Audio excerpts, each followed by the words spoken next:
Thanks for being here. Subscribe to Cheating Stories Best, so you don't miss new stories. The wife decided on her own and started having an affair with her boss quietly, but the husband wouldn't stand for it and made it. Today's story has a similar plot. Enjoy watching it.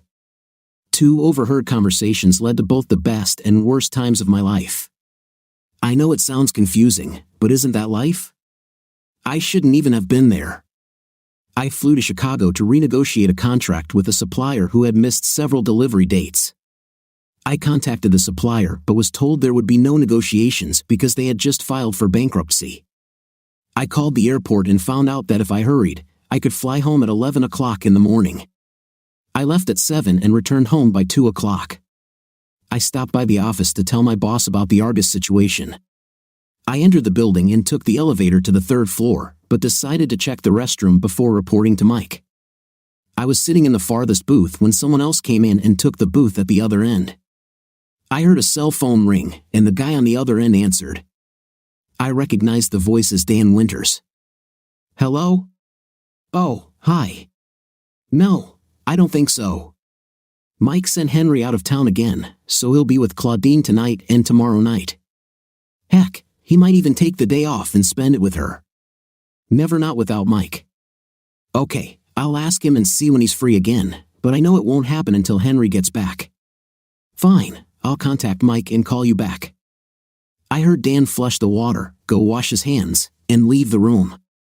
I sat and thought about what I had just heard. My boss, Mike, had sent me out of town, and now Mike was going to spend time with my wife, Claudine, while I was gone. Judging by the tone of the conversation on Dan's part, it seemed that this was not the first time this had happened. And there was something else to think about. Dan had no way of not noticing that my booth was occupied, but he still maintained a normal conversation and a normal tone of voice, which, at least to me, meant that it didn't matter whether the person in my booth heard what he was saying. What that meant to me was that it didn't matter to Dan either, because it was common knowledge anyway. It could have been said out loud because good old Henry wasn't around to hear it. Henry, poor fellow, was in Chicago. In the end, I decided I wasn't going to get involved with Mike. I left the building and headed home, not bothering to call Claudine on the way. I thought about our marriage and our relationship. I met Claudine during my senior year at Eastern Michigan University. It was love at first sight on my part, but not on hers. In fact, it took me at least a dozen attempts before she agreed to go on a date with me. Once we started dating, Claudine continued to see others, and I only managed to see her 2 or 3 times a month.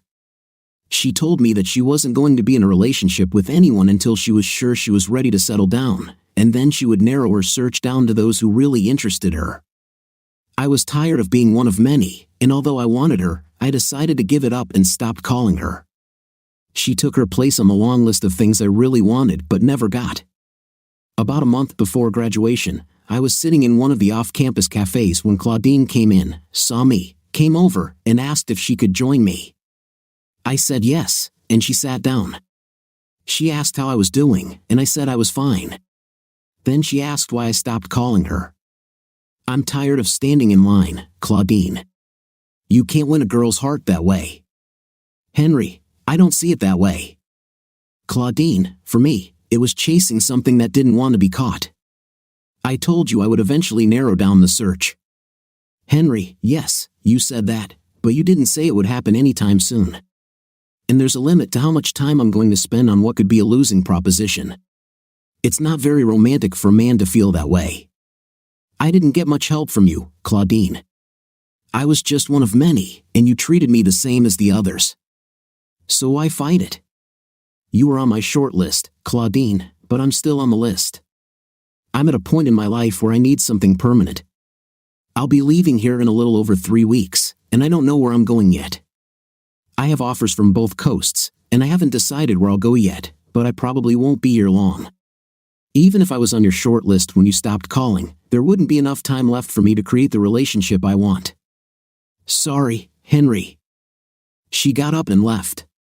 I also had a short list. These were the job offers I received after submitting my resume and going through interviews. I settled on one in Atlanta and started a new job a week after graduating. I spent the first 2 weeks getting comfortable with work, getting to know colleagues, and settling into my apartment. There were half a dozen single women where I worked, and when they found out I was new to the area, a couple of them offered to show me around. I accepted their offer and met with 3 of them from time to time. There was no spark between any of them and me, and our relationships were more like that of good friends that gradually faded. I did meet one woman who lived in my apartment complex, and while there was no spark between us either, Carrie was open to a friends with benefits relationship, and that's what I settled on. I stopped looking. 8 months passed, and then my company bought out another company. Work was often duplicated, and many of the acquired company's employees were laid off or transferred to other jobs. Then one day, I heard a familiar voice behind me. "Hello, stranger." I turned around and saw Claudine smiling at me. Anyway, Claudine and I started dating, and after about 6 months, Claudine told me that she was looking for another job. When I asked why, she replied, "Read the company policies and procedures manual, Henry. It clearly states that family members cannot work in the same department." This was my first indication that Claudine's short list consisted of just one name. She was able to negotiate a transfer to another department, and 3 months later, we got married. The next 5 years were wonderful. We decided not to have children until we had time to travel and enjoy life, which is what we did. When I got home, I parked a block away and walked home.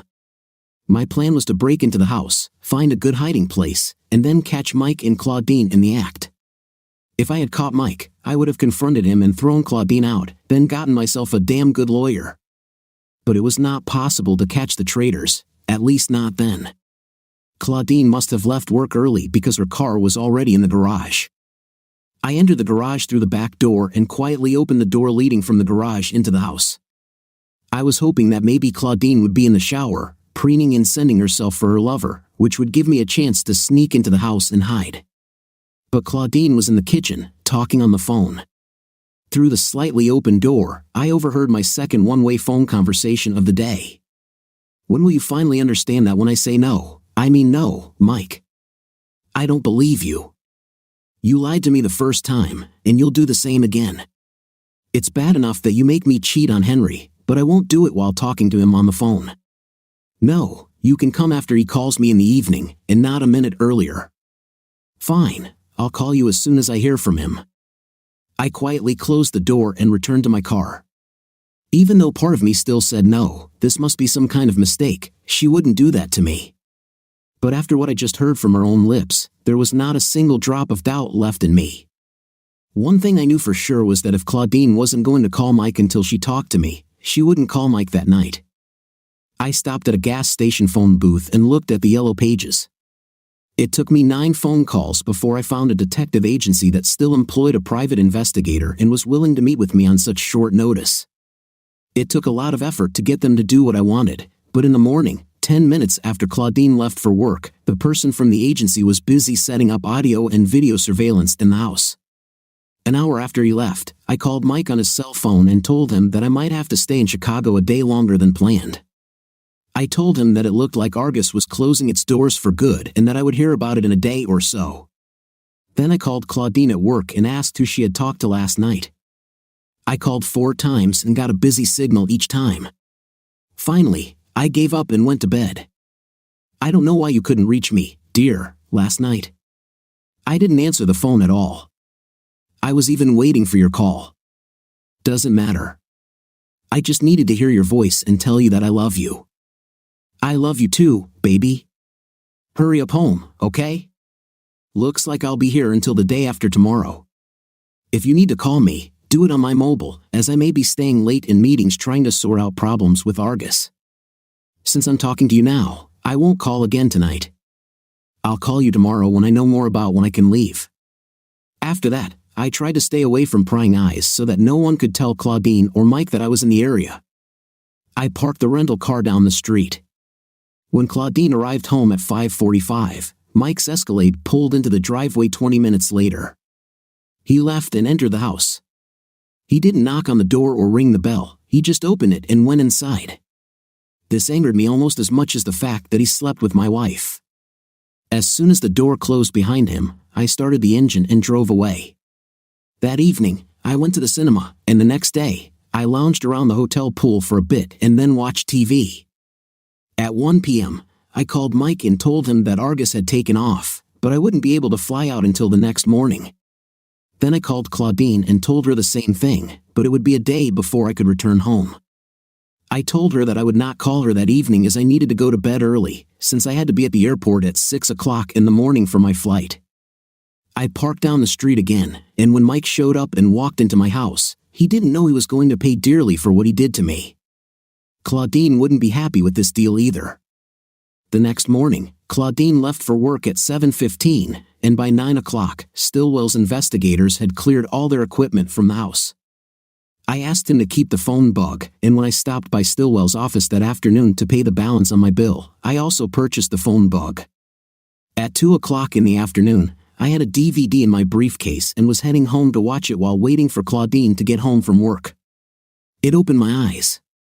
Mike treated Claudine like crap. This went on for hours, and I could watch it later. I started skipping the main parts to listen to where they were talking.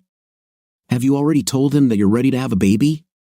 Only last week, as you ordered me. What did he say? He said he was glad because he was ready to become a dad.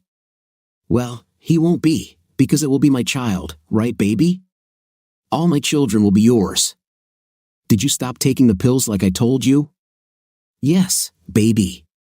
I told him that I stopped taking the pills and that he needed to use protection. Tell him that you want to plan the timing of your pregnancy. When will you be most fertile again? The 21st, baby.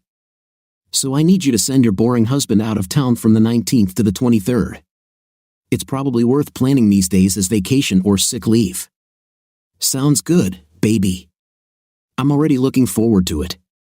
It was news to me that Claudine was ready to have a baby. She didn't tell me about this.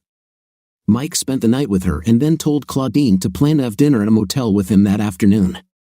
When Claudine got home, I hid the DVD and cooked dinner on the stove. I wasn't ready to face her yet. So when she ran up to me, hugged me, and leaned in to kiss me, I steeled myself and hoped I wouldn't throw up. Can dinner wait? I'm so damn hungry. I think it can wait. Fine. Turn it down or turn it off so it doesn't burn while I run upstairs and take a quick shower. Meet me in bed in 5 minutes. Fine. Agreed. I wondered what was going on. She didn't do anything that Mike told her to do or that she promised him she would do. Then we sat down for dinner. She told me all the latest gossip that I had missed because I was away, and then we washed the dishes, watched TV, and went to bed. I fell asleep fast and didn't know if she called Mike or not. Listening to the telephone conversation would give me the answer to this question. The next day was Saturday, the only time each month that Claudine got her hair done. As soon as she left, I looked in the medicine cabinet in the bathroom. After watching the DVD, I went to the bathroom and checked to see if Claudine had a packet of pills. I counted them, and there was one less than the day before. So she lied to Mike about stopping the pills. Then I pulled the tape out of the tape recorder on the telephone line and listened to it. He's fast asleep. Did you do what I told you? Of course I did. How did you end up with such an ignorant clown like him? He's not that bad. Of course not. He's ignorant. But it's good for us, baby. If he hadn't been so ignorant, we might have been caught. Have you already figured out how to persuade him to name the child Michael if it's a boy and Michelle if it's a girl? No, but we still have plenty of time before we need to decide. I want you to find a way to spend an hour or so with me on Tuesday. I will try. There was more to it than that, but that was the point. I was wondering how it started and how long it lasted. Not that it matters. It started and continued, and as a result, it will hurt a lot.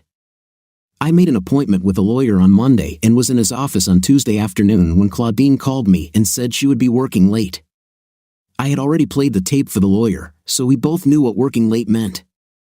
Everything was thought out to the smallest detail. There were no violations in that state, so the assets were to be divided equally. We both had comparable salaries, so there was no alimony. What I learned from this ordeal was that our state allowed for alienation of affection claims, and that was a big deal. Mike managed my department and Claudine's, and our company's policy and procedure manual were quite specific when it came to relationships between managers and subordinates. Mike having anything to do with Claudine at all was strictly forbidden. Him sending me out of town so they could be together was tantamount to a death sentence. So, in addition to suing Mike for alienation of affection, I would sue the company for failure to comply with charter requirements. At the very least, Mike and Claudine would join the ranks of the unemployed, and the chances were good that the company would settle the lawsuit without publicity. I wouldn't be able to work there again after I sued, but given that I realized everyone I worked with, as evidenced by Dan's phone call, knew I was being bullied and kept quiet about it, I didn't want to stay there and work with them anyway. Everything was decided before I left the lawyer's office. Mike, Claudine, and the company were scheduled to be served on Friday morning. The company had to be served first, represented by Marge Bishop, the HR manager. Then Mike and Claudine. This was done with the expectation that Marge would immediately call Mike and talk to him. When the process server arrived at his desk, Mike would know who this guy was and what would happen to him as soon as he hung up. The time was set for 11 o'clock in the morning, since every Friday at noon, I met Claudine for lunch. This way, I could save a few dollars by not buying food for this cheater. When I left the office, I saw a woman sitting in the reception area.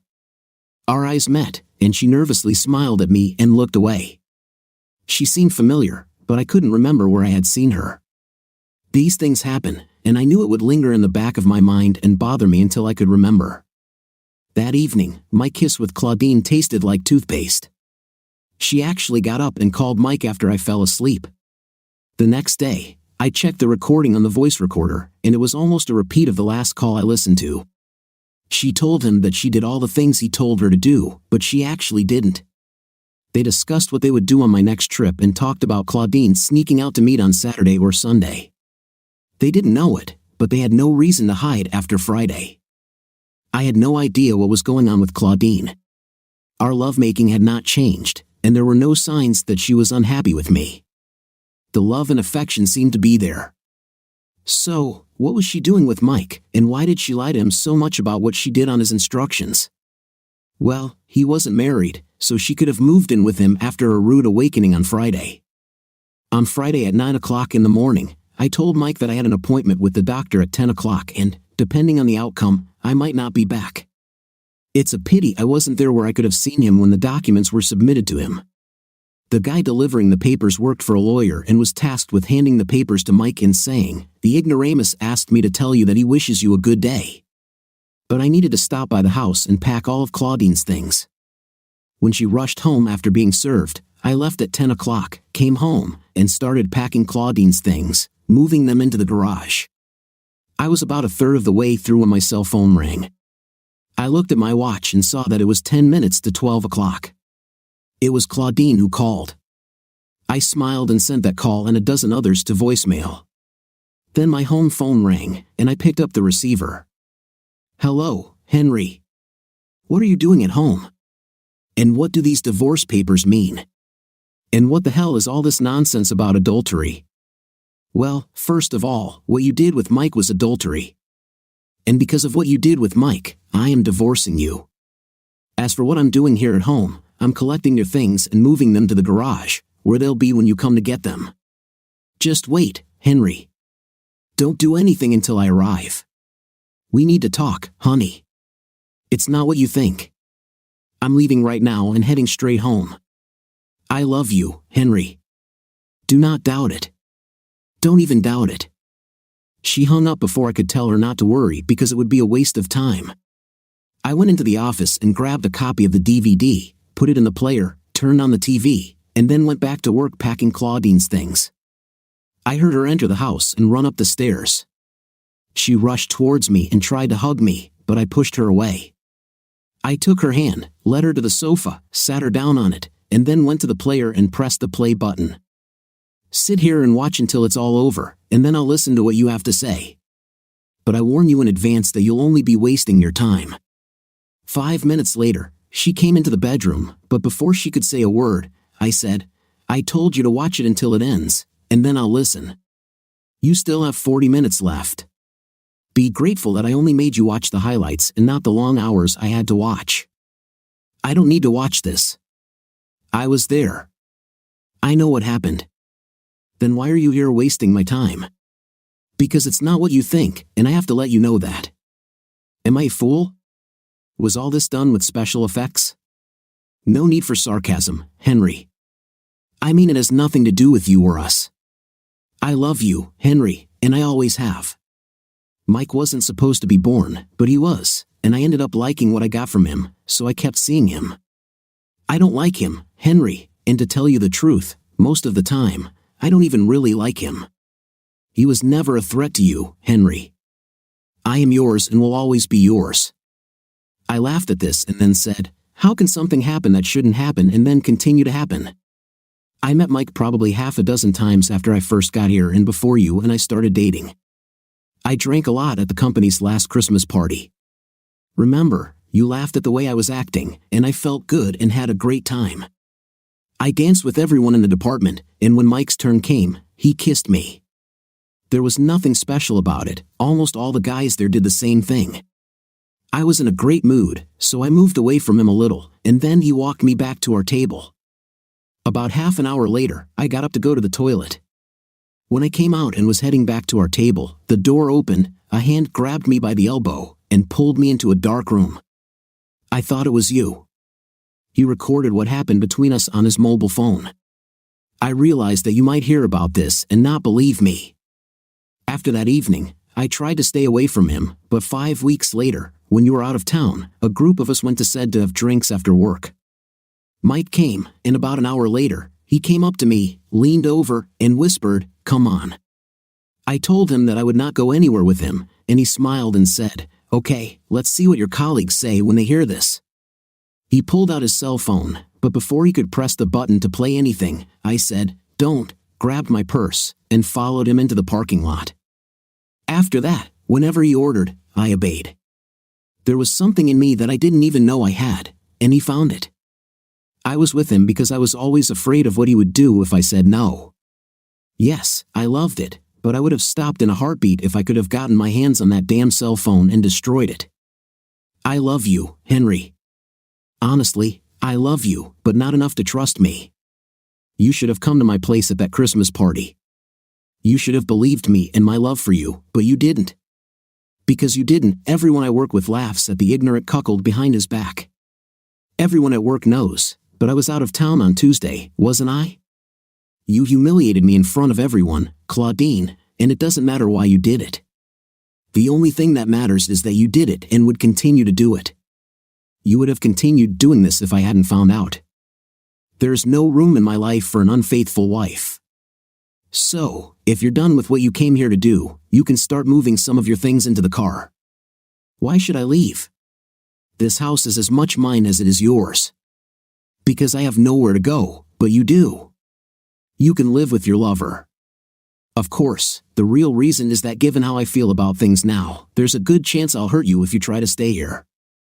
Who do you think you're kidding, Henry? You're not the type to hurt me or any other woman.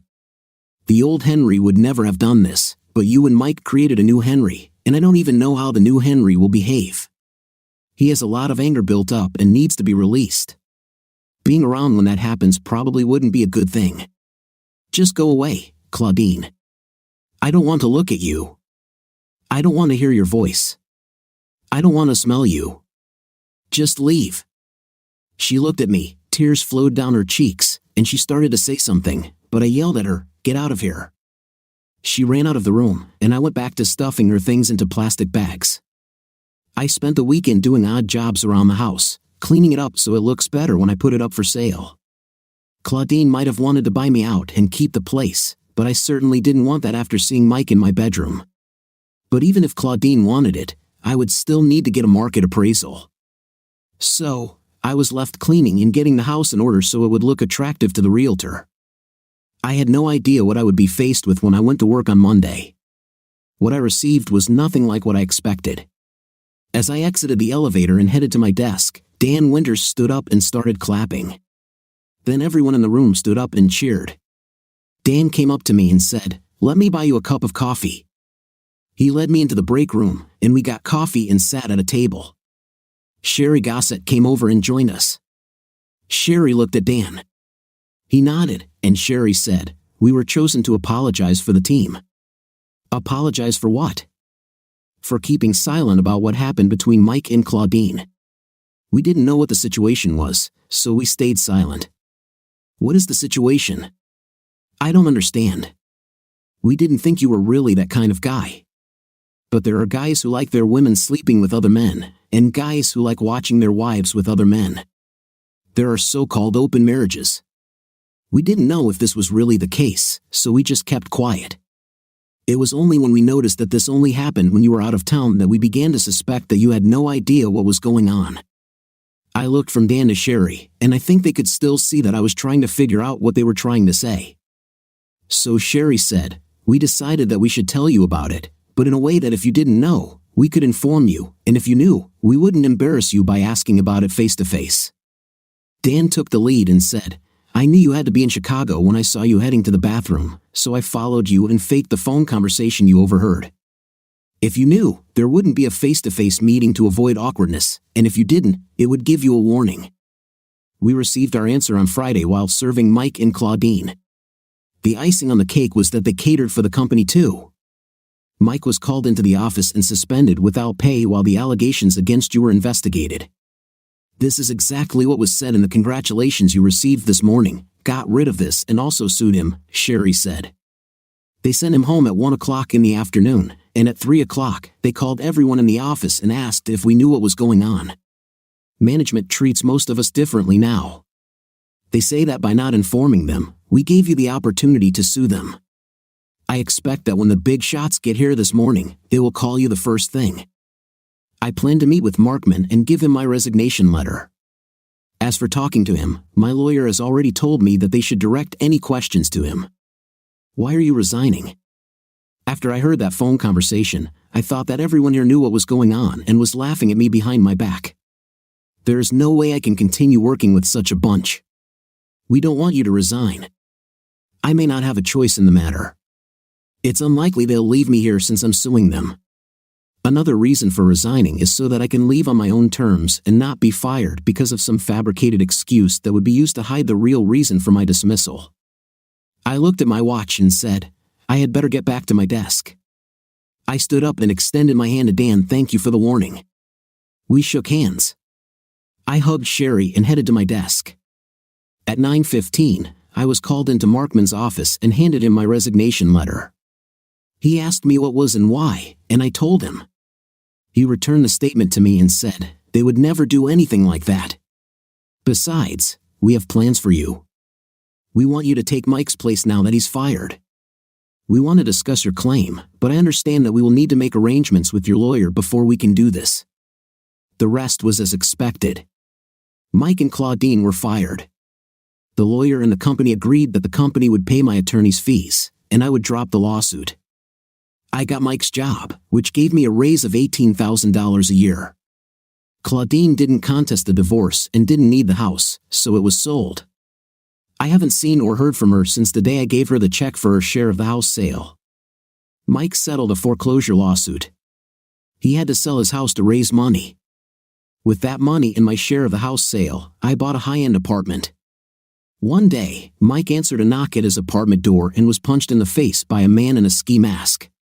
A neighbor returning home from an evening out found him curled up in a ball and called 911.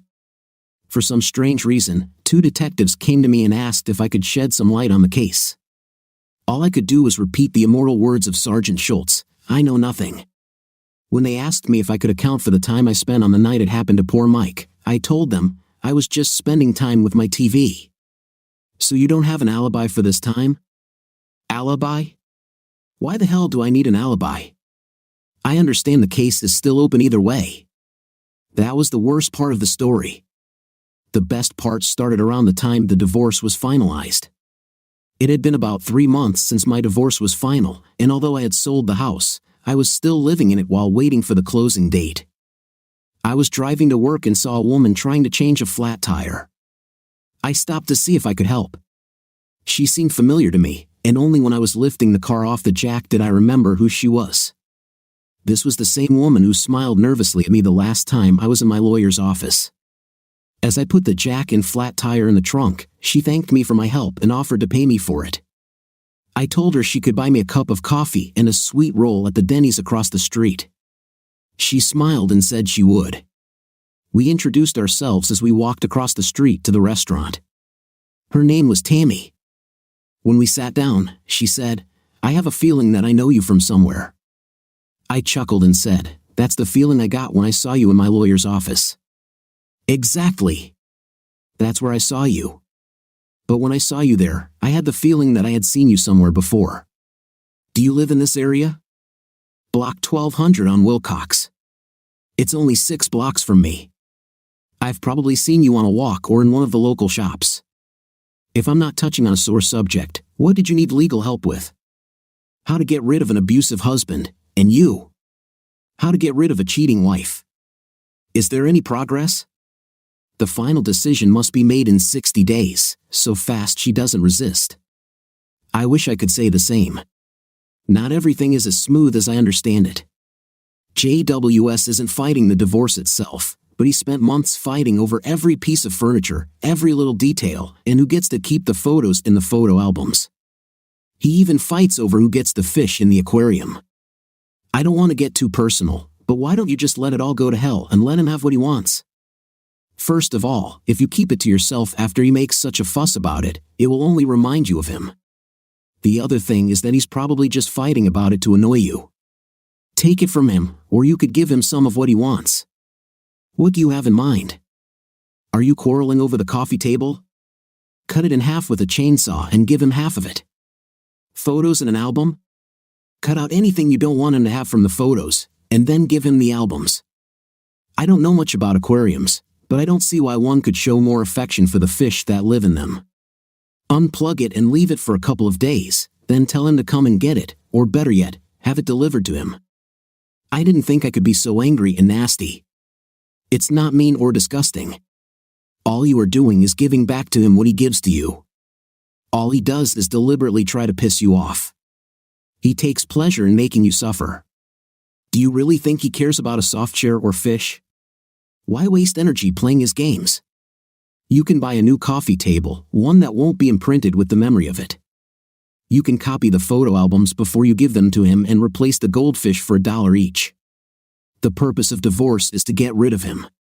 Letting him stick around and constantly fighting over things that won't matter in the long run is simply pointless. You'd think my lawyer should have told me that. Why does he need this? He became a lawyer because, as a lawyer, he could make good money. He may be working for you to get you a divorce, but the longer it takes, the higher his score. Why should he care that you and your hubby want to quarrel over furniture and delay the process? I probably should have had a flat tire earlier. I have many more good ideas if you would like to discuss them over dinner tonight. It was a hit-and-miss attempt, and I didn't expect it to be successful, but she surprised me and said she would really like it. When I picked her up at 7, I was surprised again when she said, "I'm in the 1200 block on Wilcox." I didn't pay much attention to it, but it was a pretty upscale area. The house I approached was supposed to be worth around $1.5 million, and I wondered why she didn't mention this house in her quarrels with her ex-husband. We had dinner at Alfredo's and had veal scallopini and risotto. I told her my story, and in response, she told me hers. Her story was simple. Her husband became violent when he drank. He always felt guilty the next day, apologized, and swore that it would never happen again if she forgave him. But of course, it did, until she finally had enough. She called the police on him several times so that when the deadline came, his abuse was recorded. She called the police, and he ended up in jail. She refused to post bail for him, and when he was released, he was served with divorce papers and a restraining order, which he promptly violated. He came home drunk, hit her again, and then went back to sleep. When he was released, he was given 90 days for contempt of court and violating a restraining order. When he was released, he was warned that the next time, he would spend 6 months in prison, and the third time, he would get a year. He decided that he didn't like prison and started pestering her about the furniture. After dinner, I suggested we go to the Black Mushroom next door for a drink and a dance, and she agreed. I took her home around 1 a.m. and walked her to the door. I told her that I liked her and that I would like to do it again, and then she asked, "Can you do me a favor and kiss me?" I'd love to, but why is it doing you a favor? Don't look back, but there's a red and white Ford F-150 right down the street. I want this idiot to see this. Shouldn't you be inside and call the police? I can't. The injunction says 150 meters, but where he sits, it's 160 meters. I know because I measured it myself. What if he gets angry and says to hell with the restraining order? She opened her purse and showed me the gun she had and said, I would almost be glad if he did. I hugged her and kissed her. Then she said, call me, and went into the house. I made it a rule not to look at the pickup when I drove away. I was not at all surprised when the truck pulled away from the curb and followed me toward my house. He didn't slow down as he drove by, but I'm willing to bet he remembered my address. It would be interesting to see what he would do with it over the next 2 weeks. I met with Tammy 3 times over the next 2 weeks and learned a little more about her. She owned her house outright, and it belonged to her before she married JWS, so he had no rights to it. She was what she called a trust fund kid, as her parents and grandparents were very wealthy and set up several trust funds for her, which she joined when she turned 21.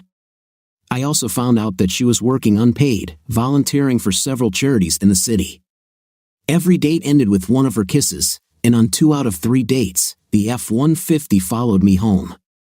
I was on the verge of prying into Tammy's business and reporting her ex's stalking behavior to the police, warning them that if they didn't do something, I would. When suddenly, it didn't matter anymore. I had a date with Tammy on Wednesday, and then I left, but this time he didn't follow me. I didn't attach much importance to this, believing that by that time, he already knew who I was and where I lived. Tammy called me at 9:30. She asked if I could stop by the police station to pick her up and take her home. I asked what was wrong, and she said she would tell me when I got there. It turned out that there would be no more arguments over furniture or fish. 10 minutes after I left her, her ex-husband tried to enter the house despite a restraining order. 3 steps from the house, Tammy used a gun in self-defense. She called her lawyer while waiting for the police to respond and spent much of the evening at the station discussing her story with detectives. When it was over, she was asked not to leave the city and was told that she might still need to talk to someone from the district attorney's office. Her lawyer told her she had nothing to worry about and offered her a ride home, but she decided she'd rather call me. As we pulled away from the police station, she asked me to take her to a motel. I can't be at home now. There won't be a motel. I'll take you to my place. I don't think you need to be alone for a while. She didn't mind, so I took her to my place, fed her, and showed her to the master bedroom. I gave her a nightgown that I had forgotten to throw away when I was packing Claudine's things, showed her where everything was, and then said, rest for a while, and if you need anything, just call. She turned to me and said, I really need something. I need to be hugged in the morning. I'm sorry. You probably think badly of me now. I kissed her forehead and said, I don't think so. I needed it as much as you did, but I intended to wait until the divorce was final. I'm a little old-fashioned about some things, and I made a few vows when I got married and thought I had to keep them until I was legally released from them. Oh God, Henry, I'm so sorry. I didn't know. It's okay, honey. You said we'd get to this point eventually, and although I wasn't entirely sure it would happen, I definitely wanted it. While she was showering, I made us something to eat. She told me that she needed to call her lawyer and inform him of her new circumstances. She called him, and he asked her to come to his office and sign some papers. I took her to her house, took her to get the car, and told her that dinner would be ready by 7 o'clock. She kissed me and said, I want to ask you for a favor. Ask. I don't want to go into the house, but I need a change of clothes and some other things. Could you please go there and get them for me? I told her I would, and she gave me the list, told me where to find them, kissed me again, and left for her appointment. I found the suitcases where Tammy said they should be, found the things she wanted, and went out. After dinner, we sat in front of the fireplace, sipped wine, and talked until we went to bed. I suggested she take the spare bedroom, but she said she would prefer to have a warm body nearby in the morning. I told her to get some sleep, and I went to her house and sent in a team of cleaners. I gave him my cell number and asked him to call me when they were done, and he told me they would be out of there by 6 p.m. the next day. Tammy's house was ready for her return, but despite this, she spent 2 out of every 3 nights with me until I told her that I was moving out and that I would have to start looking for an apartment. Nonsense. I have plenty of space, and we spend most of our time together anyway, so it just makes sense for you to move in with me." Her words made sense, and I moved in with her. I was afraid to go to closing on the sale of my house. Claudine had to be there since the house was registered in both of our names, and her signature was required on the papers. Since she moved, she has called me at least once a week asking me to reconsider my decision and call off the divorce. I kept saying no, and she kept telling me that she loved me and that we could make it work if I just gave her a chance. It was hard for me because I know she really loved me, and I missed her at times, but there was just no way for us to be together and work things out. We could probably survive the night at the Christmas party, but not the rest. I love her. I miss her, but I could never forgive or forget what she did. She was there, and I saw that she took the time to look stunningly beautiful at the meeting. She was waiting for me at the entrance to the hall where the closing was to take place. She smiled at me and said, "We could have left and not attended the closing, Henry. I could go back tomorrow." I could have smiled, shrugged, and walked past her into the room without saying a word, but I felt the need to hurt the woman who had torn my heart out. "So," I said, "of course, Claudine. And then I could spend all my time trying to catch you with whoever you found to take Mike's place. This doesn't really sound like the life I'd like to lead, so thanks but no thanks. I think I'm rejecting your idea." I walked past her into the room. The signing went smoothly, and we each received a check for $443,000. She was fired along with Mike, and she sued the company, accusing them of harassment. She claimed Mike blackmailed her, saying that if she didn't give in to him, he would fire her, and that the company knew what Mike was doing to her but did nothing to stop it. The company settled with her for an undisclosed amount. She left town the day after closing and hasn't been heard from since. The day my divorce was finalized, Tammy and I went somewhere to celebrate. We had dinner and then went to the cave for drinks and dancing. This morning, Tammy asked me what I plan to do now that I was free again. I will enjoy the few days of freedom I have until I can change my status to married. A few days of freedom? Well, let's see. We have to apply before we can get the certificate, and there's a 3-day waiting period to get the certificate, so I think I'll be free for about 8 to 10 days. Oh wait, I forgot something. Will you marry me? I will, of course, sign the marriage contract. The smile disappeared from her face, and she said, "We have a great relationship, and I'm really very happy with the way things are going. I take it this is a no to marriage, Henry, but not to what awaits us now." I don't understand, Tammy. If what we have is great, what's wrong with legitimizing it? Marriage changes a lot of things, Henry, and not always for the better. Is it because of Jules? He was everything a girl could dream of, Henry. The 9 months we spent together before we got married were perfect. The first 2 years after our wedding were wonderful. Then, Jules changed, and the last 3 were pure hell. We're fine, Henry, so let's leave it at that. She said no, and I gave it up. But just when she got scared that marriage would change things, she did not change everything, too. I like to think that I was a pretty level-headed guy, and although some part of my mind understood what Tammy was saying, I was still a human being with all the inherent flaws of humans. The part of my mind that understood what Tammy was getting at was a very small part of my mind. A much larger part saw everything differently. One part took her refusal as a rejection of me personally. Another part thought that I was like Jules, and Jules became an A after he got married, so I would become an A, too. Another article said that she rejected me because she wouldn't let me dig into her trust fund money, and a third said that Tammy saw flaws in me that she didn't like.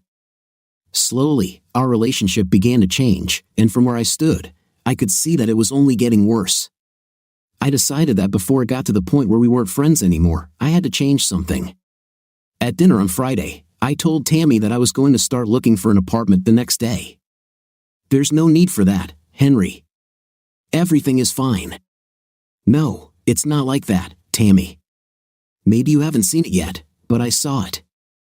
I told her exactly what I was thinking and that it was time for me to leave while we were still friends. I don't want you to leave, Henry. I know you'll never be like Jules, and I know you're not after me for my money. I just don't want to get married. We can live happily together for the rest of our lives, Henry, and marriage won't make our lives any better than they already are. Maybe, Tammy, but deep down, I think you're not marrying me because there's something wrong with me, something you don't like and can't or won't bring yourself to mention. It will lie and fester and gnaw at me from the inside and cause only God knows what. As I just said, I'd rather end things while we can still be friends." She looked at me for almost a minute and then said, "You're forcing me to do something I hoped I would never have to do. I'll tell you the reason why I can't marry you. Go to the living room and sit on the sofa, and I'll be there in a minute." "What? Why? I mean, why do you need to show me anything? Just go and sit down. In a minute, everything will become clear." I went out and sat on the couch, and a couple of minutes later, Tammy came into the room with a travel suitcase. "I never told you what turned Jules into a violent drunk. When I said I know you would never be like Jules, I meant it in terms of believing that you would never be a violent person. But I truly believed that you would feel the same way about me, disgusted, just like Jules." She took half a dozen video cassettes from her travel bag, turned on the TV, and inserted one of them into the player. "Before I show you this, I have to tell you a little story. One day, a poor little rich girl rebelled against her overly controlling and restrictive parents. She was tired of being sent to the right schools and only being allowed to associate with the right people. Correctness, of course, was determined by her parents. She was only allowed to wear appropriate clothing. Again, appropriate clothing was determined by her parents, and whatever she thought she liked and bought for herself that her parents didn't like was confiscated and disposed of. This went on for years and could have gone on for several more if her parents had not introduced her to her future husband.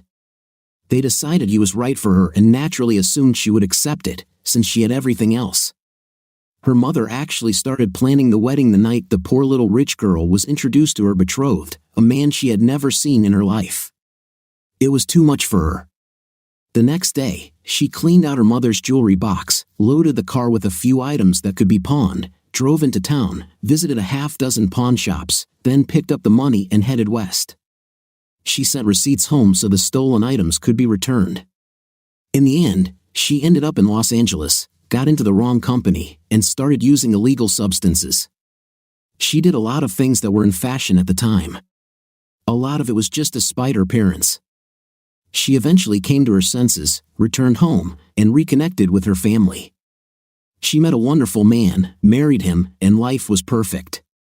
Until one day, she came home and found her husband sitting on the couch, right where you are now, watching this. He showed her an adult video starring her. "I'm not proud of what I did." Jules found this tape when he walked into an adult bookstore while in Los Angeles on business. After he found the first one, he watched all the videos that night. "When I came home and found him watching the tape, I thought my marriage was over. But it wasn't, at least not at first." Jules thought it was great to have his own star, but the more he watched the video, the more it affected him. He started accusing me of cheating on him behind his back. If I was a few minutes late home, it was only because I was in a relationship with my lover. If he called me at work and they told him I was in a meeting, he just knew they were covering for me while I was cheating somewhere. If I was at home and he called and I didn't pick up right away, it was because I needed to take my mind off my lover and go to the phone. He started drinking, and when he accused me of something, I told him he was crazy and he called me a liar and hit me. Okay, but what does all this have to do with me? Why did you show me this? It's in your past. This was before you met me, and it concerns me no more than what I did before you concerned you. I should have shown this to you. Jules found this by accident, and you might do the same. I don't want to get married again and go through what I went through with Jules. I would never do what he did to you. Maybe not about physical violence, but what about distrust?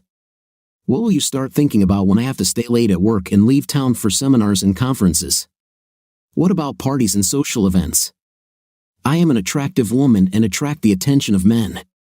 How soon will you start thinking that maybe I'm sneaking off to meet 1, 2, or 3 of them? How long before you start thinking that because I always want more, I'm trying to get it? That will never happen because I know you, Tammy, and you are not that kind of woman. I know that if I trust you, it will not be in vain. You say that now, Henry, but don't forget that Jules was once the ideal person for me and then he changed. You are perfect now, but what you know now can and probably will change you too. If you change and we don't get married, we might just break up." I just looked at her and shrugged. Thank you for being frank with me about this, but it doesn't change anything. If anything, this just adds another reason to the list of reasons why I need to find my own place. Another reason, yes, Tammy. In addition to the ones I have already mentioned, we can also add lack of trust to this list. You don't want to marry me because you don't trust me, and I can't live with someone who doesn't trust me. Damn it, Henry! I don't want you to move. Maybe, Tammy, but I think it's better this way. I found a 3-bedroom apartment I liked, bought it, and moved in. I turned one of the bedrooms into an office and made myself comfortable. I kept in touch with Tammy, and we met a couple of times a week. The dates usually ended in her bedroom or mine. I think Tammy found another guy because she started turning me down when I called and asked her out, so after a couple of weeks, I stopped calling. The condo had a pool and a gym, and I started spending time in both. There were also quite a few single women living in the complex, and I met a few of them while visiting the pool and gym. I dated a lot of people, but there was no spark between us, so for the most part, we were just friendly neighbors. I met Carol at the gym one morning, asked her out, and we hooked up a couple of times. Again, there was no spark between us that would lead to a long-term relationship, but we liked each other, so we ended up meeting 2 or 3 times a week. This could have gone on for years if I hadn't come home one evening to find Tammy sitting on the steps of my porch. I invited her to come in and, sitting her down on the sofa, asked if she would like something to drink, to which she replied that white wine, if I had any. I brought her a glass and asked how she was feeling. Unhappy since you left. Everything has gone wrong for me. It couldn't be that bad, you know. You stopped seeing me. Yes, and it was a stupid step on my part. Since you were no longer my steady partner, I decided that I needed to date others to see if I could find someone to take your place. I didn't feel like I could do this if I was even partially attached to you. Since then, Henry, I've dated a dozen or so guys, and I've come to the conclusion that you simply can't be replaced. I'm here today to beg you to take me back. With a dozen or so guys? Yes, Henry. A lot of men. You know my nature, so I know what you're thinking. And you're right. She opened her purse, took out a piece of paper, and handed it to me. I did this when I finally accepted that I would have to crawl here and beg. I looked at the paper and saw that it was a certificate stating that Tammy had been tested and did not have any medical conditions. I returned the certificate to her and said, "It's somehow awkward." "What?" "I guess I'll have to take it from you." "Does this mean you will take me back?" "I don't know, Tammy. If by take you back you mean going back to what we had, I don't think so. Set any conditions you want, Henry, and I will accept them. I just want you to come back.